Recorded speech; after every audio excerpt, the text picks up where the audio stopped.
Hi, I'm Dawn Robbins, and I want to talk today about Uzbekistan. I love Uzbekistan because the arts and crafts movement there is still done by hand. There's so many places that you go visit now where they have beautiful things, but they're made in factories or they're made in other countries. And in Uzbekistan, they're actually still making things by hand. They're carving things by hand. They're making fabric by hand. They're weaving it. They're using vegetable dyes. They're hand embroidery. You just don't see that so many places. And so the first time I went, I was so overwhelmed by all of the beauty, I had to go back a second time. And the second time, I enjoyed it so much, I had to go back a third time. There is just so much to see and so many people to meet. It's a destination everybody should go to. In Uzbekistan, one of my favorite places is Khiva.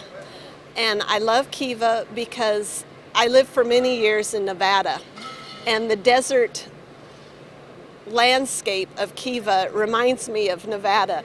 And so I guess I'm drawn to Khiva. I love the people there, but I also am very partial to Bukhara.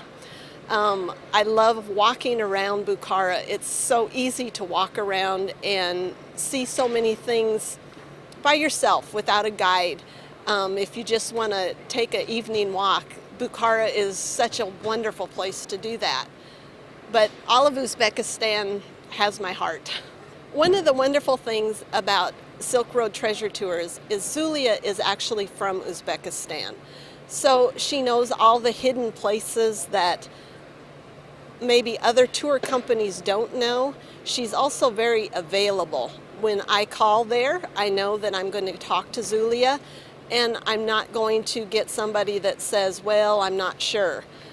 I traveled with Zulya the first time to Uzbekistan, really not knowing where it was.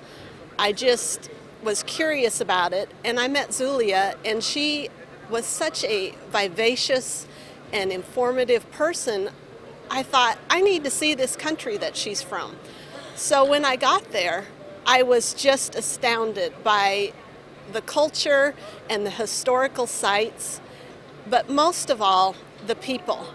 I had read an article in Condé Nast Traveler about Uzbekistan, and I distinctly remember that the writer said, go to Uzbekistan for the people. And I really wasn't sure what she meant by that until I went.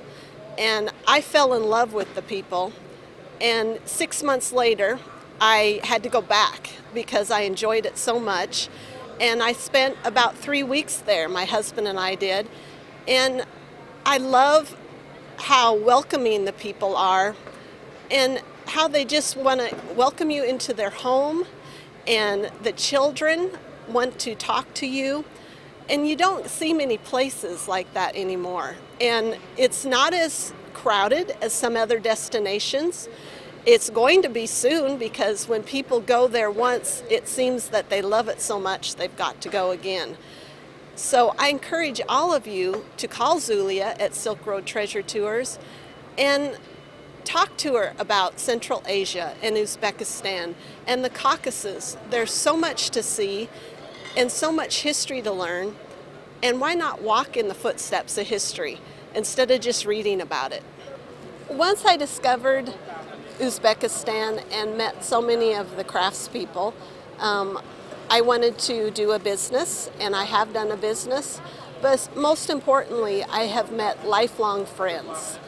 And sometimes in life, meeting lifelong friends is more important than anything else. And learning something different and seeing something different is more important than just going for 2 weeks and forgetting about it.